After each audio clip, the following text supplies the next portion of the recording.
Good morning, everybody. How's everybody doing? Awesome. Okay, so as Braden mentioned, I get the privilege of pastoring alongside of him, and most of the time you will catch me back in the kids' wing. Are there any kids people in the house right now? Yeah. I want you to know that I know that everybody says this, but my kids' dream team is the best team that serves at Vibrant. I just want everybody to know that. No, but seriously, as we were dedicating David, it is a great privilege, but it is also a great weight that comes with discipling and coming alongside parents and loving on kids and keeping a safe room. So I just wanted to shout out, my team is amazing. I love them. And I want to talk to you today about something that most of us shy away from. But before we get into that, I have a little story I want to tell on my husband. Anybody good for a Pastor Brandon story? Oh, snap.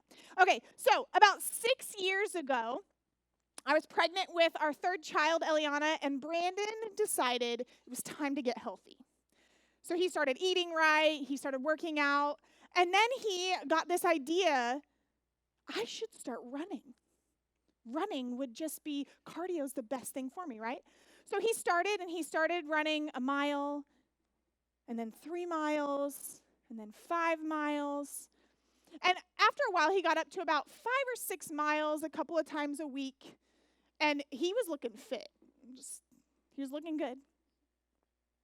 But one day, he went out for his run, his normal trail, and accidentally ran 10 miles. So we went from 5 or 6 miles to 10. He almost doubled his running accidentally in one run. And as he was sharing this with his friend Alex, who serves in our kids ministry now, Alex said, dude, if you can run 10 miles, why not run 13? I'm doing this half marathon in a couple of weeks. You should run with me. And Brandon goes, why not? Sure. So, listen, I don't know if any of you know what it means to run a marathon or a half marathon, but you don't train for a half marathon in 2 weeks after accidentally running. Okay, so we have a picture here. I just want to share with you my lovely husband after his 2-hour half marathon, okay? Now, I'm not a runner, okay? I maybe have run 2 miles ever in total, like, not a runner. But I just want you to picture this with me for a second. You have these runners. They've done their training, their progressive training over 4 months, 5 months, whatever it is, not 2 weeks. They're ready to go, right? They have their number on. They've got the adrenaline pumping, and they're at the starting line. And the gun goes off, and they take off. They're full of hope and energy and vision for what the race will be and how it will go. And then they get to mile 5 and mile 8 and mile 10.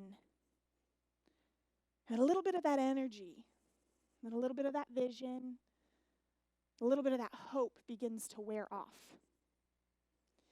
Now, most marathon courses are open road. But either as you finish or as you're coming through a certain area, there's a stadium or a crowd, a place where the crowd can stand and cheer you on, right? And they're yelling and they're screaming and it's full of cheering fans, and it rejuvenates and it brings that hope back. And I want to share with you a scripture in the Bible that talks about running a race. We're getting ready to start this new series, and in Hebrews 12:1 it says, therefore, since we are surrounded by such a huge crowd of witnesses to the life of faith, let us strip off every weight that slows us down, especially the sin that so easily trips us up. and let us run with endurance the race that God has set before us. Most of us heard that verse, let us run this race, right? But if you go back to Hebrews 11, it paints this picture of giants of our faith, men and women who have run their race by faith and are cheering us on. It describes Enoch and Abraham and Sarah, and in every passage, in every part of that, it says, by faith. By faith, Enoch. By faith, Abraham. By faith, Sarah. So over this next couple of weeks, we're going to be diving into a book that John Maxwell wrote called Running with the Giants. See, when a crowd is cheering, the voices all blend together. You can't really distinguish what voice is coming from where, or even really what they're saying. All you know is that they're yelling for you. But what if the giants of our faith could step out on the course with us for a little bit? What would they say to you and me? In his book, John Maxwell says that encouragement is the oxygen to our soul. And I hope that as we share over these next few weeks, that it's encouraging, that it's empowering, that it represents their life, but that it's also applicable to yours. And most of all, I hope that it points to the power and the mercy and the grace of God. So whether you're at the beginning of your race and you're full of hope, you're full of vision, whether you're at the middle, you're at mile 5, mile 10, and a little bit of that has started to wear off, or whether you're at the second half of your race and you can even begin to see the possible finish line, I just want to invite you to run with us over these next few weeks. I want you to imagine what these men and women would have said to us. Now, if we are thinking through, okay, I'm running this marathon that's life, who would step out first? I want you to even picture in your mind if there's somebody in the Bible that you're like, oh, I want encouragement from that person right now. Maybe it's David. Maybe it's Mary. Maybe it's Joshua. All of these giants of our faith that could give us all of these great things about what it means to follow God and what it means to lead people. These people's names are written in biblical history. But as we run, this little girl skips up beside us and grabs our hand. And we start racking our brains. Who is this girl? Where did she come from? And what could she have to say? And so all of that's bubbling inside of you, and you just have to ask, who are you? She says, I'm the servant of my mistress in the house of Naaman. One small act can make a big difference. See, some of you might remember the story. You heard the name Naaman and you're like, oh, I know that story in the Bible. Maybe not. But does anybody remember the girl? 2 Kings recounts the story of Naaman, and I want you to pay close attention. It starts in verse 1 by saying, the king of Aram had great admiration for Naaman, the commander of his army, because through him the Lord had given Aram great victories. But though Naaman was a mighty warrior, he suffered from leprosy. At this time, Aramean raiders had invaded the land of Israel, and among their captives was a young girl who had been given to Naaman's wife as a maid. One day, the girl said to her mistress, I wish my master would go to see the prophet in Samaria. He would heal him of his leprosy. So we see two main characters, really. Naaman. He's the who's who in Syria. He's the top of the ladder. He's a general, a commander, a great warrior. He is the king's trusted companion. But there's just one problem. Naaman was a leper.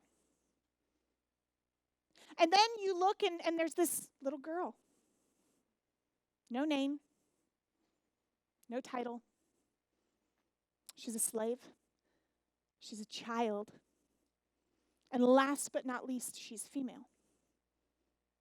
See, her track record, her social status left a lot to be desired. I don't know about you, but I often find myself feeling small, frail, without significance, no perceived influence. And I often ask myself the question, what can I do? Maybe you're like me, or maybe you just checked out because you don't have a desire to make a difference. Or maybe you feel like you already are. I want to challenge you to lean in for a second. I believe that we all have something to learn from this small girl. I want to go back to 2 Kings 5, verse 3. And it just says, one day, the girl said to her mistress, I wish my master would go to see the prophet in Samaria. He would heal him of his leprosy. Now, if we look at that, she didn't really do anything by our standards. But one small act can make a big difference. This girl spoke with confidence, as if she was sharing something ordinary. But it really wasn't.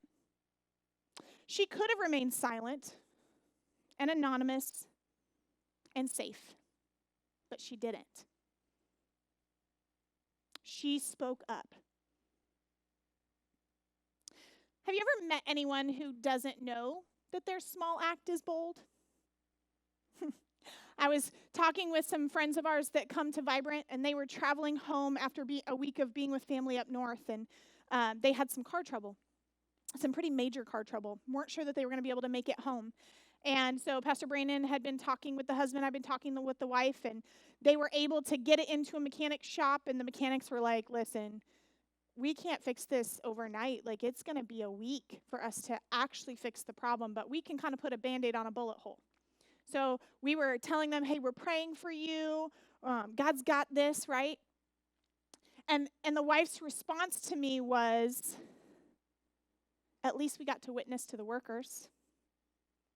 And I just asked her, I said, are you okay if I share that with our church? Because that's the essence of what we're talking about. And she was like, okay, but I need to clarify, like, we didn't lead them to Jesus. We just told them we were Christians and told them that our church family was praying for us. And I was like, exactly. You don't even know that it's a bold act. So let me ask you a question. How do we step into the insignificantly significant in our own lives? See, this girl in the scriptures, her act, though seemingly insignificant, carried great significance. And I, over the next few minutes, want to just share some reasons that I think they were significant. Number one is that she acted even though she was small. Small in size, small in social status. And many times we don't act, right? We totally underestimate what we can do because we think we're too small or we're too powerless. I want you to take a second and think about this girl's situation. She was a slave in a foreign country. She was an immigrant. She was an outsider. She was young. Why would anyone, especially a powerful leader, listen to her? She was female in a culture that was traditionally male-dominated. By every definition, she was insignificant, young, powerless. She was less. But she had one thing that mattered. She had her faith. And her faith in God was enough.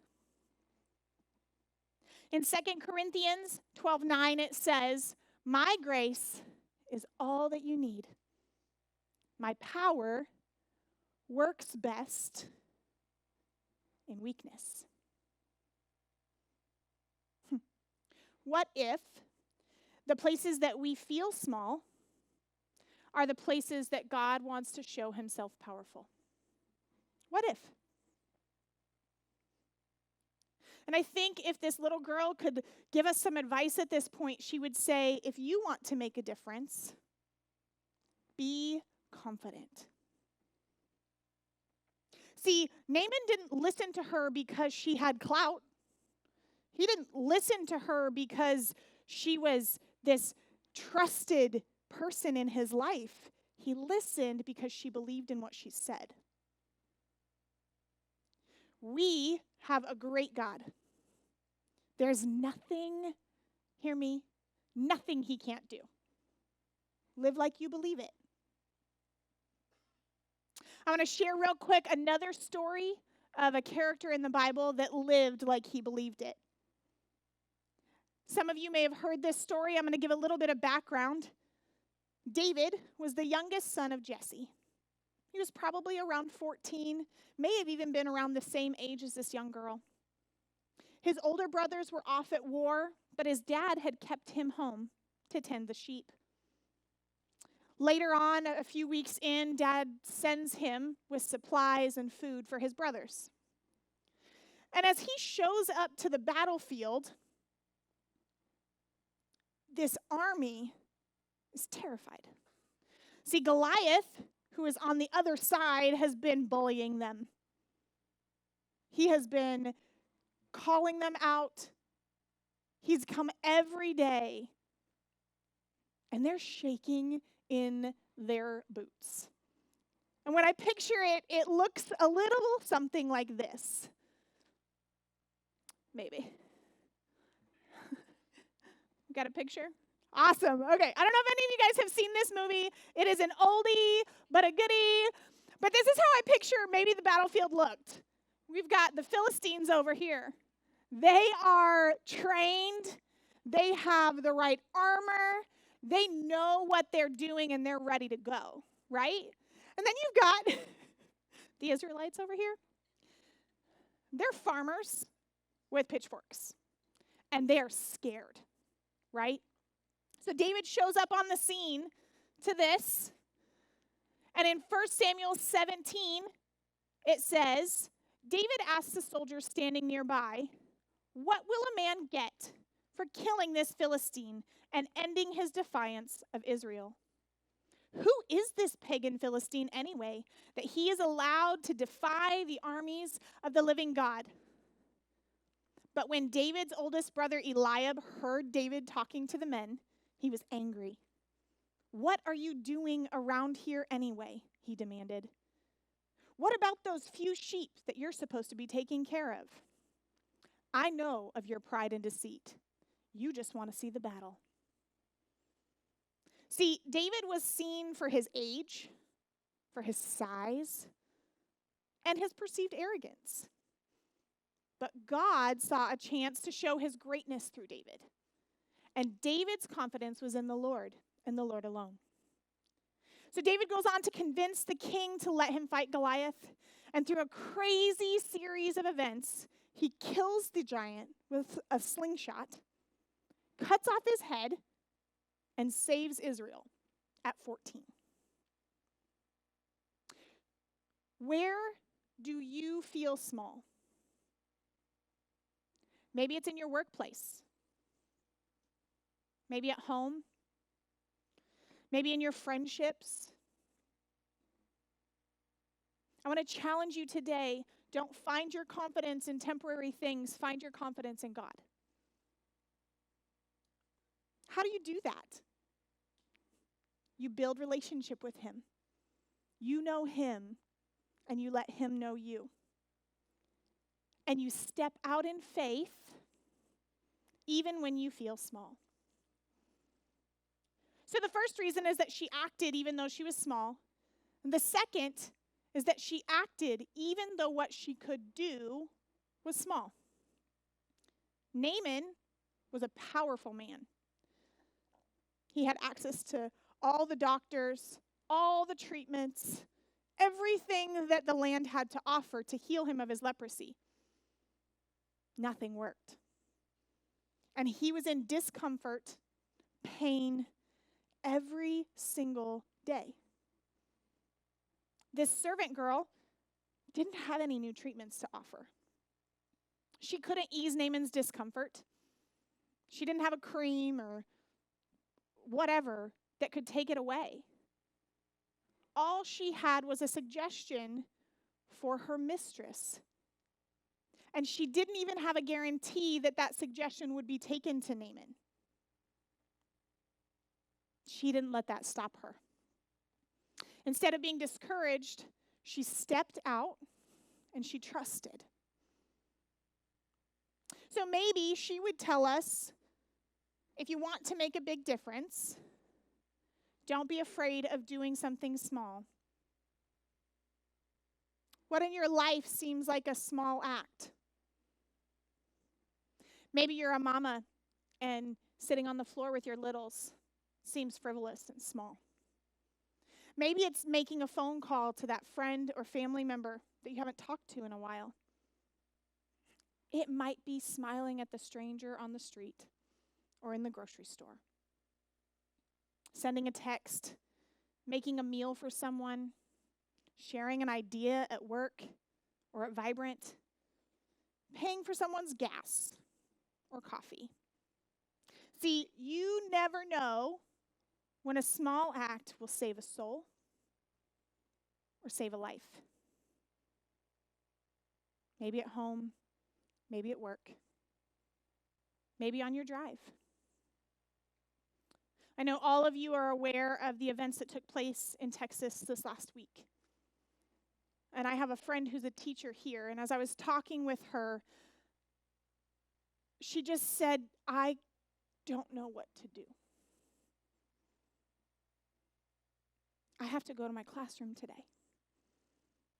I have to look at those kids. I can't do anything to ease their fear. And as we talked a little bit further, she just came to the conclusion that what she could do was hug her kids. And although that seemed like a small act to her, there might have been one kid that just needed a hug that day. Now I'm going to go a little bit further and ask you a question that I don't know many people have asked. What about the boy who shot the victims? What if one small act would have changed the course that he was headed down? What if there was one person that asked him how he was doing? What if there was one teacher? What if there was one family member? What if there was one stranger? I can tell you story after story after story of people that were headed for suicide, that were headed for things that they didn't know what to do with, and it took one person showing kindness, doing something that seems small. There's a song that I listened to growing up, and I'm going to date myself again probably, but basically the song says, if it takes 15 times to hear about Jesus, what if I'm 15? Church, what if you're 15? What if?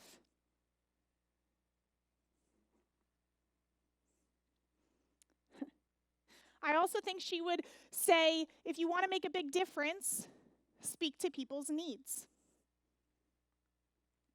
Everybody needs hope, and everybody needs help. You're not too big or too small to need those things.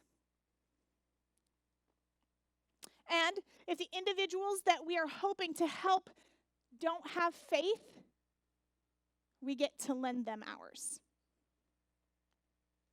Pastor Brandon shared just a little bit ago that we were youth pastors for several years. And one of the ministries that we served in, there was this girl. She grew up in a really poor home. She usually didn't have clean clothes. She had hygiene issues.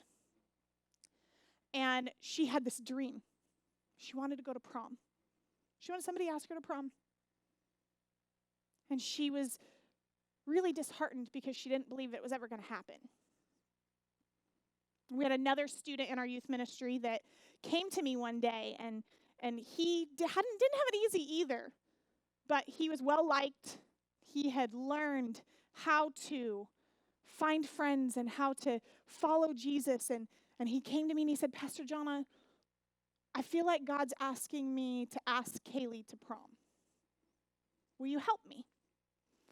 And in my teary mama eyes, because all of those kids were my babies, I was like, absolutely, I will help you.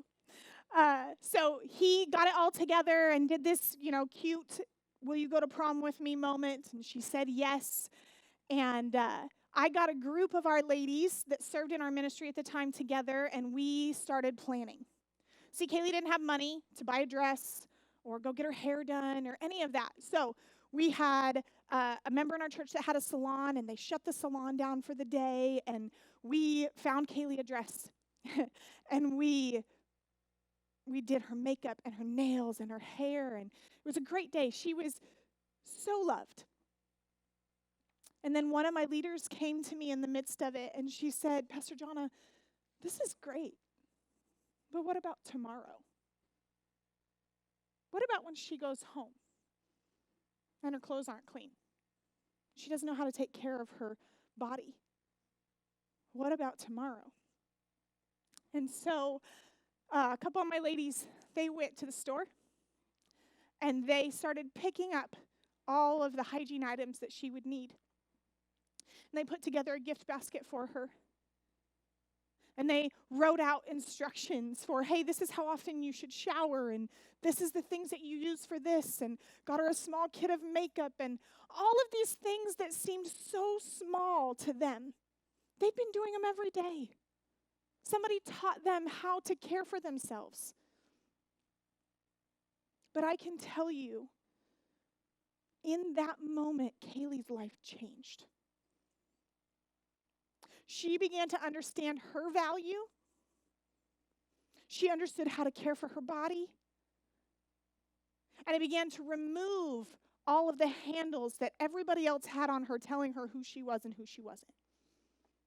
One small act.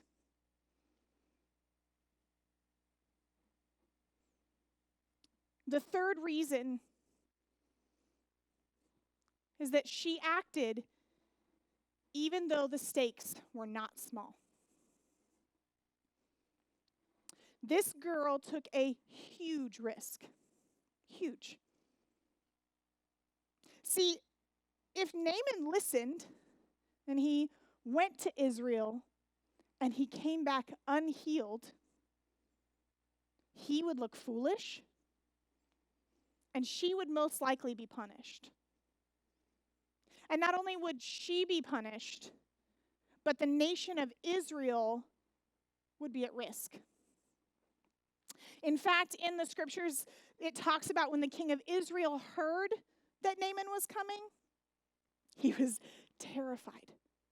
He started mourning for his country because he was so afraid of what might happen if the prophet couldn't heal him. And the rest of the story is in 2 Kings 5, verses 4 through 19. And I'm not going to read that to you. I'm going to give you the Cliff Notes, but I really encourage you to go back and read it. The prophet at the time, Elisha, heard that Naaman was coming. And he told the king, send him to me. He told Naaman what to do. And eventually, Naaman obeyed. And he was healed. In the scriptures, it says that he was completely restored. Skin like that of a child. And if you know much about leprosy, their skin doesn't look like a child's. But the most important part is that his faith was changed. Naaman chose to worship God the rest of his life. See, one small person doing a small act can make a big difference in a life. They made a big difference in his life, and it's recorded in the history of our faith. I think the last thing that this little girl would have to say to us is that if you want to make a big difference, be credible. See, she would never have had the courage or the availability to speak to Naaman's wife if she hadn't served her well. People pay more attention to how you live than to what you say. We all have heard the famous speech by Martin Luther King, and in that speech he says, "I have a dream that my 4 little children will one day live in a nation where they will not be judged by the color of their skin, but by the content of their character." Friends, the content of our character is what matters. The content of our character speaks to our credibility. My kids need me to respect their dad more than they need another vacation, because the stakes are high. My friends and my church need me to walk honestly and justly more than they need a powerful message. The stakes are high. Our lives, your life, and my life speak to the gospel far more often and far more eloquently than our words or our actions. There's a famous quote, and you've probably heard Pastor Brandon share it a few times. If you have integrity, nothing else matters. If you don't have integrity, nothing else matters. Where are the stakes high for you? Where is it that you need your character to matter most right now?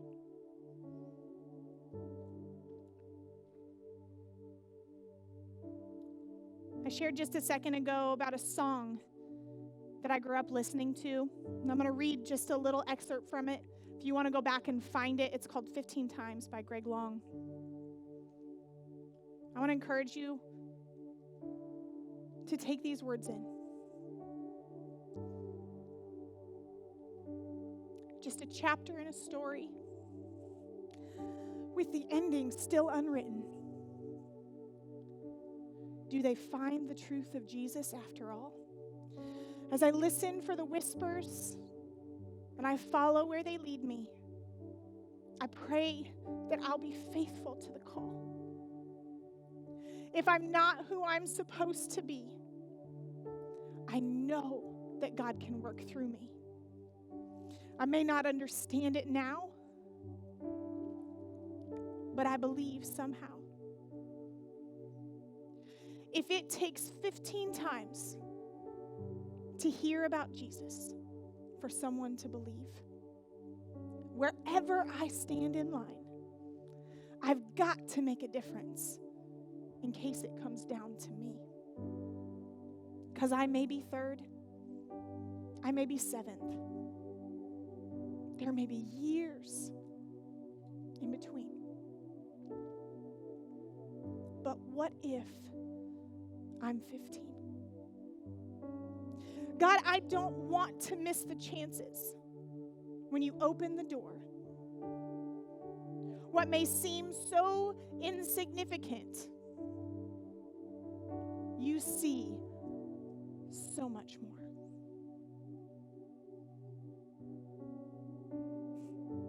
What if I'm 15? See, you might be making a difference already. Where are the small acts that you're missing that could make the most impact possible? You might feel like, I don't have what it takes. I don't have the resources. I don't have the knowledge. What if you're 15? What if you save a life? You don't have to be big or powerful or influential to make a difference.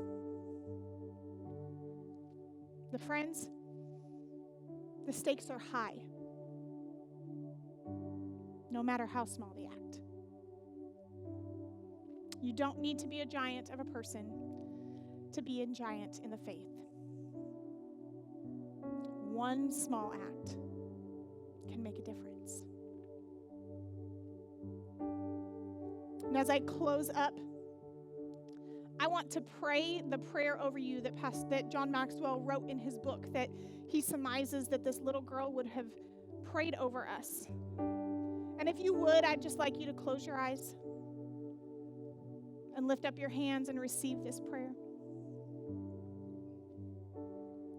God, I ask that you give my friends understanding that no one is too small to make a big difference for you. Give them courage to say and do the little things that can impact others' lives, and favor with the big people whose lives can be changed by small acts.